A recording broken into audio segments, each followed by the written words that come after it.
Hello दोस्तों, मैं रजत खंडेलवाल एक इतिहास का छात्र होने के नाते आज मैं उसी श्रृंखला को भारत में ब्रिटिश शिक्षा का जो द्वितीय चरण है उसको लेकर मैं उपस्थित हूँ। आज मैं अपन बात करें सबसे इम्पोर्टेंट चीज है।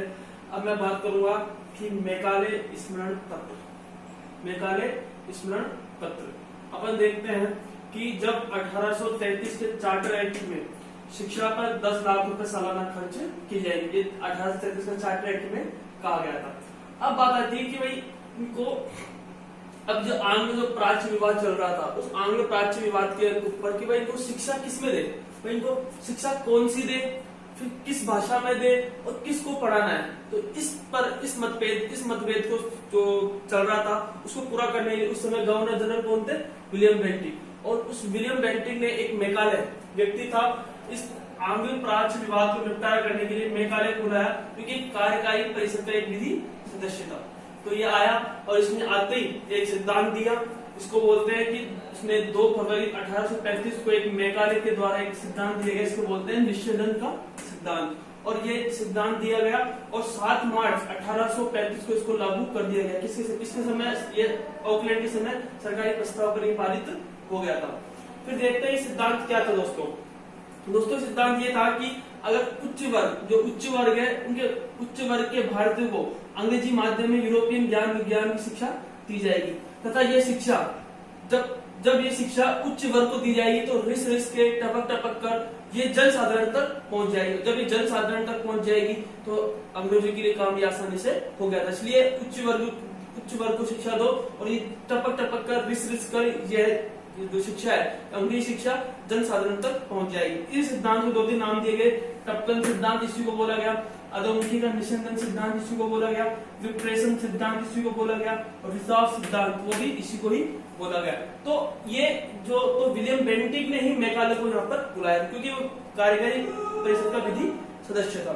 फिर दोस्तों अपन देखते हैं 2-3 भाषण है जो मैकाले ने कहा था हमारी भारतीय संस्कृति के ऊपर, हमारी भारतीय शिक्षा के ऊपर एक कटाक्ष किया था कि एक अच्छे यूरोपीय पुस्तकालय की एक अलमारी और भारत तथा अरब के समस्त साहित्य के बराबर है। तो ये कटाक्ष किया था मैकाले ने हमारी भारतीय संस्कृति पर, भारतीय शिक्षा पर। दोस्तों ये और मैकाले कहना भी था कि मैकाले अंग्रेजी शिक्षा द्वारा एक ऐसा वर्ग बनाना चाहते थे जो रंग तथा रक्त से तो भारतीय हो परंतु प्रवृत्ति, विचार, नैतिकता तथा बुद्धि से वो कैसे हो, अंग्रेज हो। तो ये इनकी विचारधारा थी मैकाले की जो हमारी शिक्षा प्रणाली पर थी। फिर दोस्तों अपन देखते हैं कि जैसे ही 1800 जैसे ही इस सिद्धांत को लागू किया गया मैकाले स्मरण पत्र, इसको मैकाले मिनट्स भी कहा जाता है। ये पूरा जो ये अंग्रेजी शिक्षा को बढ़ावा देने के लिए किया गया था। फिर अपन देखते हैं कि 1835 में अंग्रेजी जो प्रशासनिक भाषा थी उसको बना दिया गया। पहले फारसी भाषा हुआ करती थी तो उसके स्थान पर इसको बना दिया गया, अंग्रेजी को प्रशासनिक भाषा बना दिया गया। फिर दोस्तों अपन देखते हैं 1835 के अंदर ही एक कलकत्ता के अंदर एक मेडिकल कॉलेज की स्थापना की गई। इस कलकत्ता में क्या की गई, कलकत्ता के अंदर एक मेडिकल कॉलेज की स्थापना की गई। तो दोस्तों ये था मैकाले स्मरण पत्र। इसमें से एक क्वेश्चन हमेशा पूछता है कि इसमें इसको क्या कहते हैं, कब लागू किया गया। एक बार वापस बताना चाहूंगा मैं इस मैकाले स्मरण पत्र को। तो मैकाले स्मरण पत्र सरकार ने, जब ब्रिटिश सरकार ने 1833 के चार्टर एक्ट में शिक्षा पर 10 लाख रुपए सालाना खर्च की जाएगी, धीरे धीरे इसको आगे बढ़ा और उसमें गवर्नर जनरल कौन था, विलियम बेंटिक। 1828 से लेकर 1835 तक भारत का गवर्नर जनरल था। फिर अब इसमें देखा कि भाई भारतीय को शिक्षा किसमें देती, कौन सी शिक्षा दे, फिर किस भाषा में दे और किसको पढ़ाना है।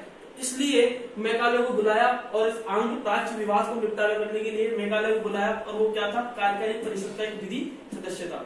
और वो आया और उसने आती 2 फरवरी 1835 को एक मैकाले का सिद्धांत दिया और 7 मार्च 1835 को इसको ऑकलैंड के समय इसको सरकारी प्रस्ताव पर लागू कर दिया गया। और इस सिद्धांत भी कहा गया कि जो पहले इस अंग्रेजी शिक्षा है तो उच्च वर्ग को दो और जब ये उच्च वर्ग से छिन कर रस कर टपक कर जब ये जन साधारण तक पहुंच जाएगी तो हमारा काम अवश्य सफल हो जाएगा। हमारा यही मकसद था कि ये शिक्षा ये उच्च वर्ग को दो, रिस कर जन साधारण तक पहुंच जाएगी। अब जब ये सिद्धांत दे दिया उसके स्टेटमेंट दे, मैंने हमारी भारतीय संस्कृति भारतीय साहित्य पर कटाक्ष किया कि हमारा साहित्य बहुत अच्छा नहीं है, हम इसके लिए काबिल नहीं है, हमारे लिए ऊर्जा का स्रोत नहीं है, हम पश्चिमी जो ज्ञान है, विज्ञान से जुड़ना ही पड़ेगा। तो उन्होंने आते ही एक स्टेटमेंट दिया कि जो एक अच्छे यूरोपीय पुस्तकालय की एक अलमारी भारत तथा अरब के समस्त साहित्य के बराबर है।